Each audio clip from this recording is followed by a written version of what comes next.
The opinions expressed in this show do not necessarily reflect the views of Tampa Bay Arts and Education Network.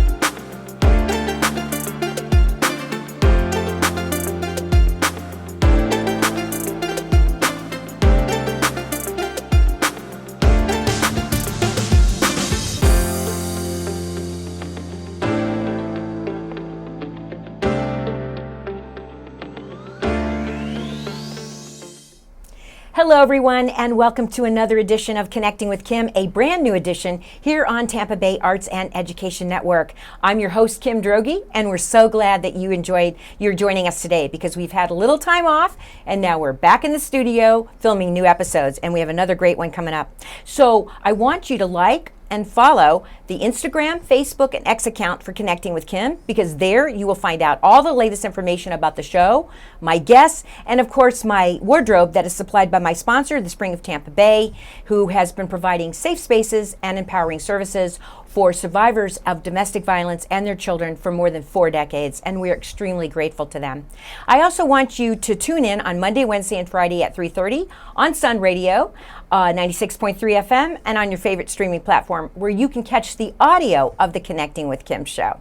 So excited to get underway because I have a legend, an icon. It would be hard to describe him because he's such a big presence in our community.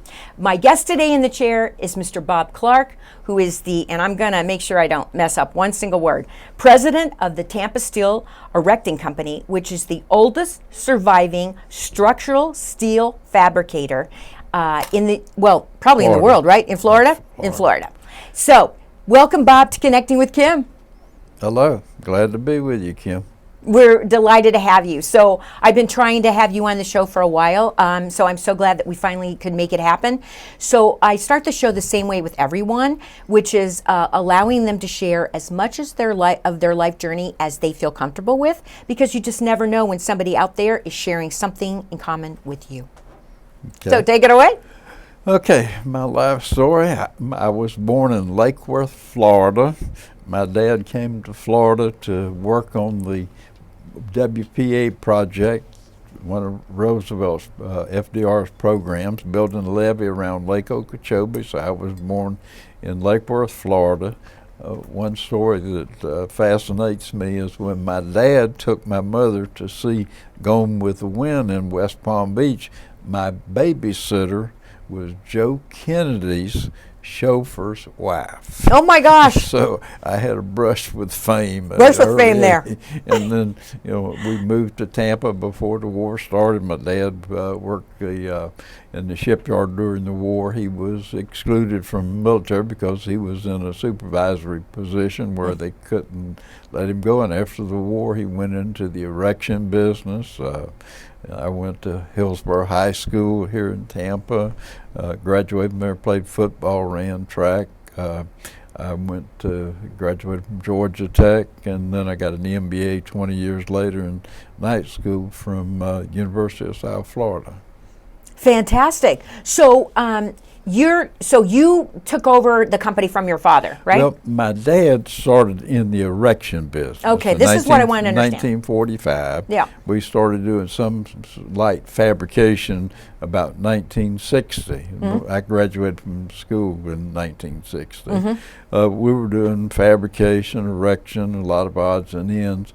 And then about middle 70 is when we completely committed ourselves to fabrication. Okay. We put in a modern fabricating facility at the time. In fact, in 1985, we were selected by Metal Fabricating News as one of the most modern users of fabricating technology in North America. Oh, congratulations. That's Yeah. awesome. So for those people out there that might not understand what fabricating is or have never been to a facility like yours or haven't had the pleasure of understanding that, let's just, flesh that out for them a little bit more so they understand what you actually do. Well, what I do is the shop fabrication would be making a tinker toy set, and then the erection part would be taking it out and putting it all together. Examples of some of our fabrication erection projects would be Spaceship Earth, the geodesic dome at Epcot, and the main entrance, Living Seas at Epcot, the Shamu Stadium at SeaWorld. We did the Tampa City Center here, 40-story.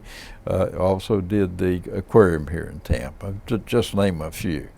And since 1990, all we do is bridges. We do not do any erection. So you don't do any more buildings anymore, you just doing bridges. Just doing bridges, and we only fabricate the bridge and ship it to somebody. And so somebody else takes over the actual construction of the bridge. The job assembly, yes, Yeah. the erection of it. Yeah, the erection of it. Okay, well, we love knowing about the aquarium because we are big supporters of the aquarium. In fact, we do a show called Evening Tide Talks where we partner with the Florida Aquarium, and we love that association with them. Okay, so and did you move out of some of these other businesses that you were in, some of the facets of the business, because what reason? It just wasn't, it's so specialized? What truly happened was in the late 80s, every time I finished an erection job in Orlando, my union iron workers went on workman's compensation, faking injuries. And so my experience modifier got up to a 1.9.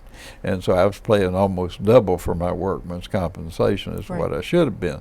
And so that was when I started, going into doing bridge fabrication. And now then, it peaked at 1.9. Now then, with 75 to 80 people on 35 acres, it's anywhere from 0.81 to say 1.0. So it's you brought it down substantially. Yeah, because I don't have people making. You don't have people actually constructing something. I don't have people on site. making claims that are not valid because they see the end of a job. Right. Yeah. So the 35 acres, where is the 35 acres located? We're in, I guess, what you call South County. South County. Riverview, Gibsonton area. Okay. Almost there. Tampa Electric, Port Sutton area. Okay, yeah, I know exactly where that is. Yeah. Okay, well, I live in South County, as everybody knows that watches the show. So. Okay, well, you drive by my factory if you travel 50th Street or 41, because where you turn off of 41 to go to East Bay Speedway. Yeah. Old 41. Okay. Old 41. I'm right there on the corner. Okay, of 41. Great. I've got my 35 acres there. Okay, so share with me and the audience some of the bridges that you have constructed, or that you're fabricating for, or that you're currently fabricating for. Okay, well, some of the bridges I've gotten awards for is the Yellow Bridge in Atlanta, which is 17th Street, which it was supposed to be the gateway to Atlanta, and it's where 75 and 85 split in Atlanta. I got an award for Casco Bay Drawbridge in Portland, Maine, Straw Drive in Boston, 48th Street and FDR Drive in New York City. I got an award for on the Garden State Parkway in New Jersey, where you get off of the Parkway to go to Interstate 80. It was the first single-cell steel tub girder job in New Jersey. Recently, I got an award for the Twin Arches, the Margaret McDermott Gateway Bridge in Dallas. It's Twin Arch Bridge, is 300 foot high to span 1,125 foot, which is the Santiago Calatrava project there in Dallas. Yeah, I spent a lot of time in Milwaukee, and because I had a home on Lake Michigan in Wisconsin, and the Calatrava for the museum there is quite the structure. Yeah. And it's an amazing, if you've never seen it, it's an amazing thing. Yeah. So I can appreciate his artistry. Calatrava's artistry is amazing. Yeah. And then my dad, in fact, I worked on him in 57, 58, did the erection on some of the original Atlas towers over at Cape Canaveral. Oh, wow. In fact, Atlas 11 and 13 were the ones they modified and shot John Glenn off of. So I worked on that at the time. That was when they went from from rivets to high-strength bolts. And recently, we fabricated the launch platform for the Blue Origin project over Oh, there. wow. I had pieces that weighed, a piece that weighed 600 tons, another piece that weighed 400 tons, and one that weighed 350 tons. Of course, when I bid the project, I told the contractor I can build it, but I can't pick it up, so you got to come get it. So that's what took place. And so when you fabricate these incredible structures for them, weighing tons and tons, so what are they transported on trucks on the highways? How do they get transported? I'm just kind of curious about that. The 600-ton piece, they used a multi-wheel self-propelled vehicle to take it over to the port and put it on a barge. Right. Most of my shipments go by truck. Okay. Yeah. But they can go by water if they have to. Oh yeah, I've shipped Casco Bay drawbridge went by water. Starl Drive in Boston went by water. I've shipped a lot of things to New York State by water. It's so funny that you mention all of these projects, Bob, because I've lived all over, because of my career and my late husband's career. So all of these places I've been, New Jersey, Massachusetts, all these places. You mentioned New York. I started with IBM in New York, so I know all of these projects that you're talking about. I mean, I've seen them, I've been on them, I've crossed over them, whatnot. So that is amazing. One thing that was interesting was the 48th Street and FDR Drive in New York that we did. You have to go through New Jersey during the daylight hours and go into New York City at night after midnight. Well, we were delivering the 48th Street Bridge at the same time that the embassies in Africa were bombed. Oh dear. And so the FBI comes out with their machine guns and wanting my people to move the trucks, and explaining to them these pieces that were say 120 foot long with a steering on the front and back were not readily portable, so they let us keep it there. Oh, right. And whenever something like that happens, the security gets so heightened and tightened and tense. Everybody's tense. But you're right. I mean, those are not exactly portable structures. So you do. I've known you, and I've been thankfully and gratefully invited to your Friday lunches. So let's kind of talk about, because you have so many awards, Bob. I'm not sure that we'd have to make just one screen that would list all the awards that you've been given, because you've been honored, rightfully so, from so many organizations. But let's start, because you have so much community involvement. Let's start with the Friday lunches, and then we'll talk about the work with Miss Tampa and Miss Florida and whatnot, and all the other things that you're involved in. I moved my Friday lunch to the Columbia Restaurant in November of 2001, whenever the Seabreeze restaurant closed. Right. And it originally started out to Dana Ludwig and I were trying to find one of our good friends, better job and a husband. And so it worked out. I introduced her to Paul Cato, who was president of Channel 8 at the time, and he had her dressing the anchors, and then when he left Channel 8 and took over Convention and Visitors Bureau, he hired her, full-time job, and Dana introduced Susie to to Jeff Swanigan, who was the president of the aquarium here, and so they got married, and then they left Tampa and went to Atlanta to open the aquarium there, and so it worked. We got Susie a better job and a husband. So we can add job recruiting and matchmaker to the list of things that are accomplished at the Friday lunches. Yeah. So, folks, if you don't know, I've been to a couple of Friday lunches. I'm hoping to come again.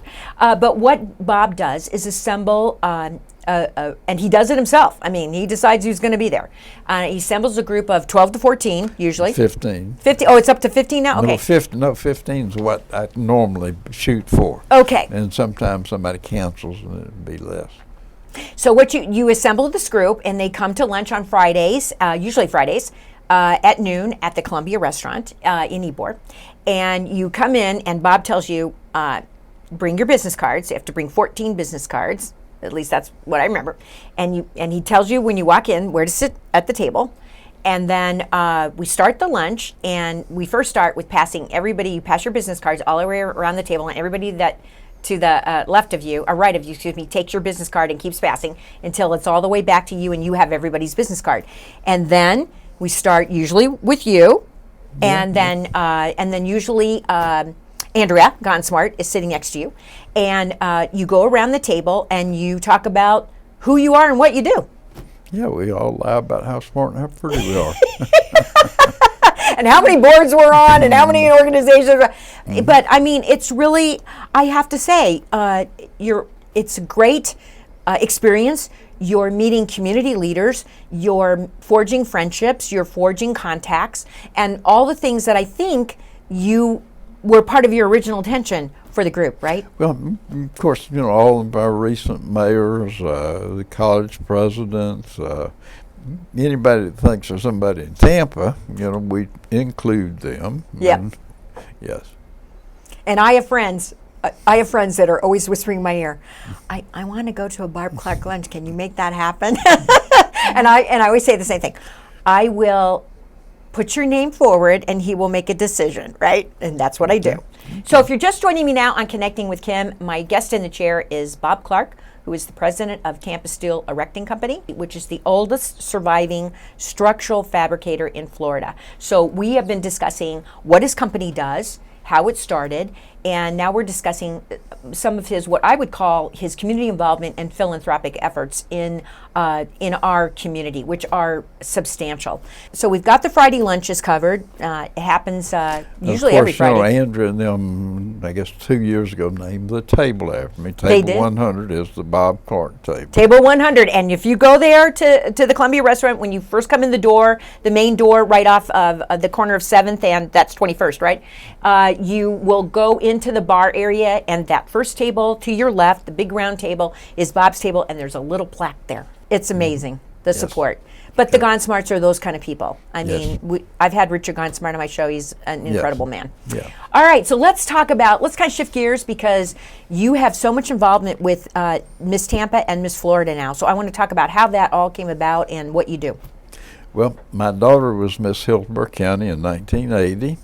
So when she got past competition age, then a couple of ladies got me involved doing pageants with them.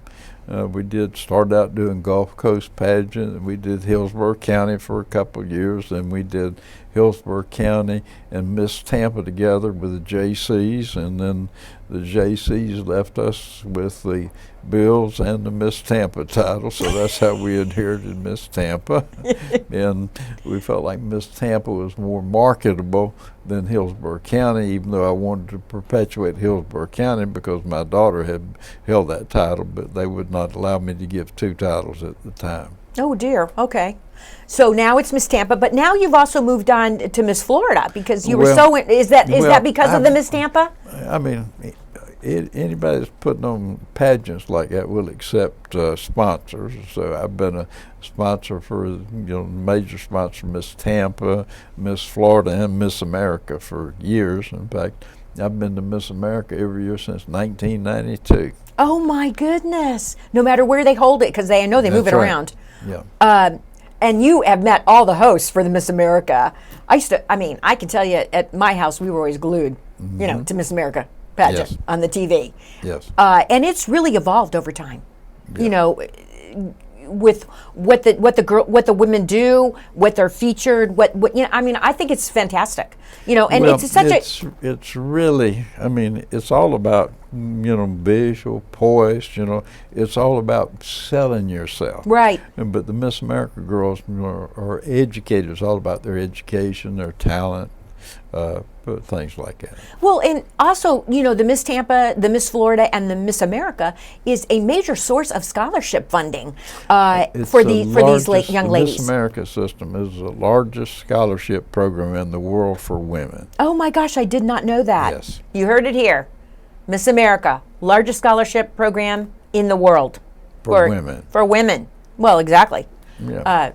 Yeah, we're all about, we love women because we're very women heavy here at TBAE, so we love women.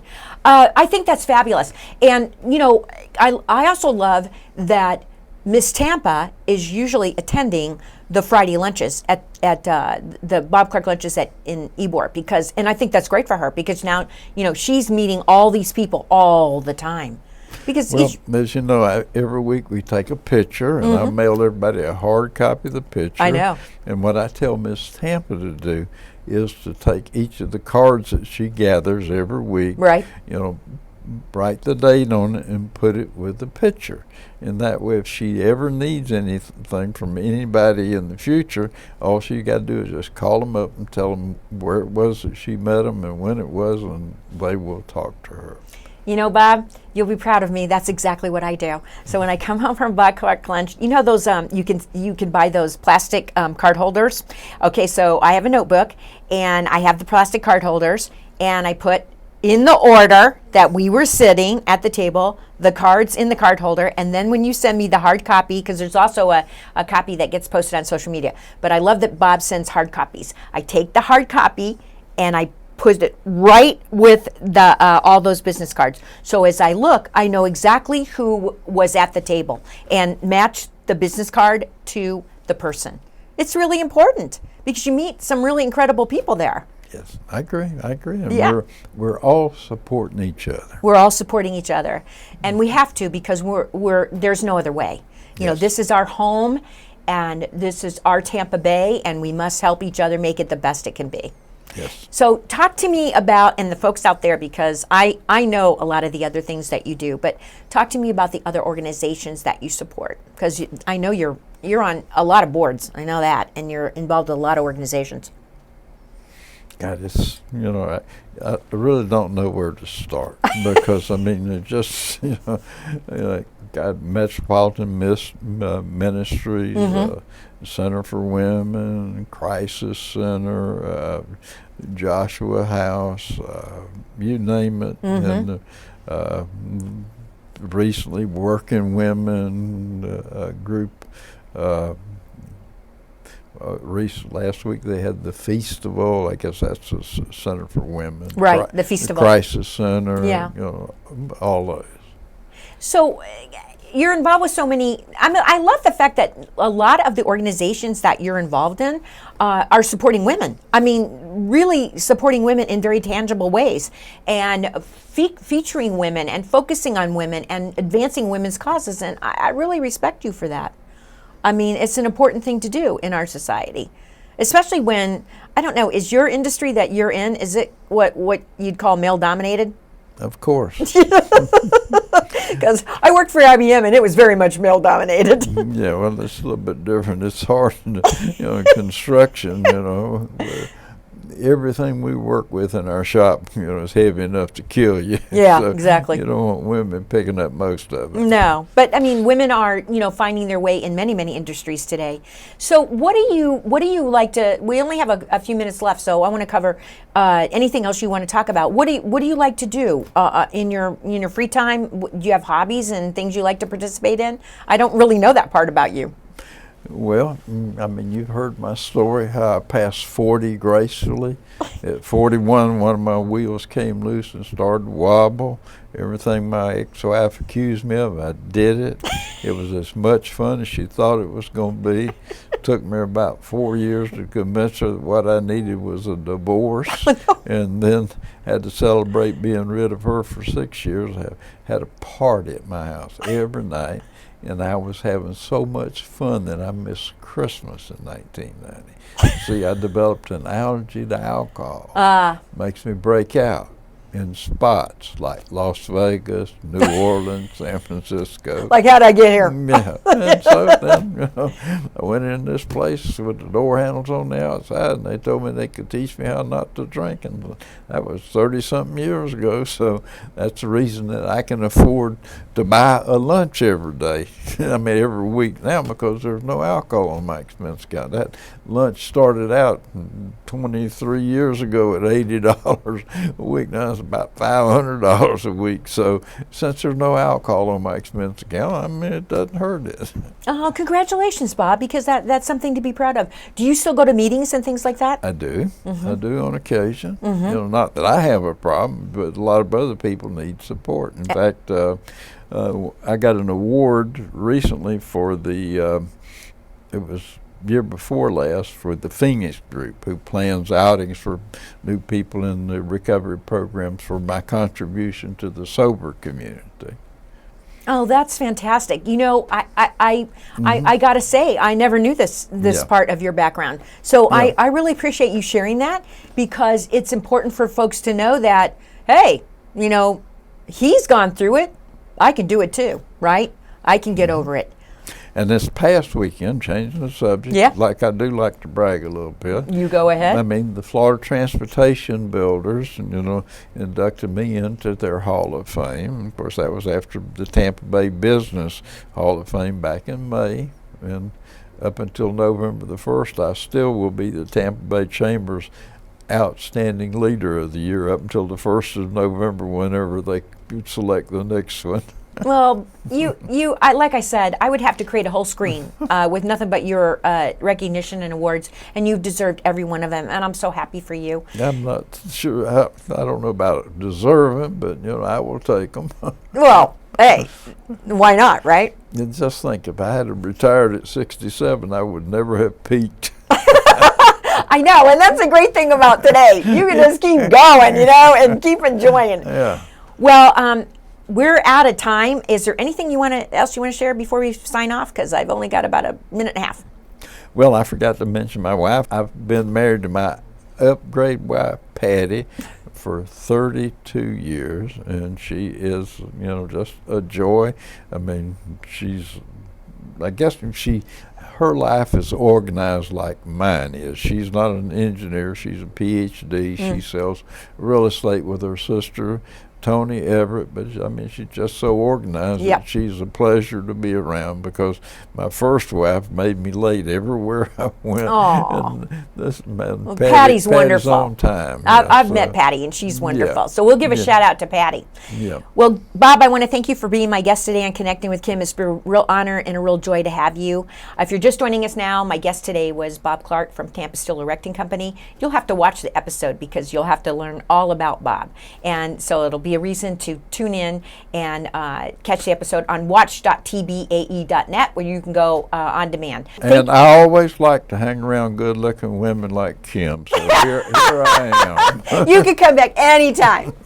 We so appreciate that. So we're out of time, but I want to thank you for joining us today on Connecting with Kim. Come back next week when we have another exciting episode. And let me give a shout out to my sponsor, the Spring of Tampa Bay, who provides my on-air wardrobe, who has been providing safe spaces and empowering services for survivors of domestic violence and their children for more than 4 decades. And we are so grateful to them. So come back next week. Thank you for joining us. So long.